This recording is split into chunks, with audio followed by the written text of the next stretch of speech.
বন্ধুরা, সকাল সকাল চলে এসেছি আমি নৈহাটির বড় মায়ের মন্দিরে পুজো দিতে। তো দেখতেই পাচ্ছ সামনে কত ভিড় আছে। তো আমি সোজা চলে যাব। এখান থেকে 100 টাকার একটা ডালা নিয়ে নিয়েছি। তো সেখান থেকে আমি ডালা নিয়ে প্রণাম করে চলে যাব মন্দিরের ভেতরের দিকে। তো দেখতেই পাচ্ছ লাইন বেশি নেই, অল্পই লাইন আছে। তো আমি খুবই সহজভাবেই ভেতরে চলে যেতে পারছি, যেহেতু লাইন অনেকটাই কম আছে। তো আমি একটাই ডালা নিয়েছিলাম। তো এই হচ্ছে মন্দিরের আমাদের বড় মা। তো সামনেই দেখছো অনেকটাই ভিড় আছে।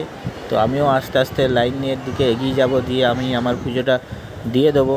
তোমরাও যদি আসতে চাও বড় মায়ের মন্দিরে, ঝটপট করে চলে আসো। আর সামনে আমাদের খুবই জাগ্রত মা বড় মা নৈহাটির। তো আমার এখানে পুজো দেওয়া হয়ে গেছে। তারপর একটা তোমার চুন্নি দেয়, চুন্নি এখানে বাঁধার জায়গা আছে। তো সেখানে তুমি এসে বাঁধতে পারো। আর এই হচ্ছে পুরো বড় মায়ের মন্দির বাইরের দৃশ্যটা। তো ধর্ম হোক যার যার, বড় মা সবার। তো তোমরাও এসো, বড় মায়ের দর্শন করে যাও, খুবই ভালো লাগবে।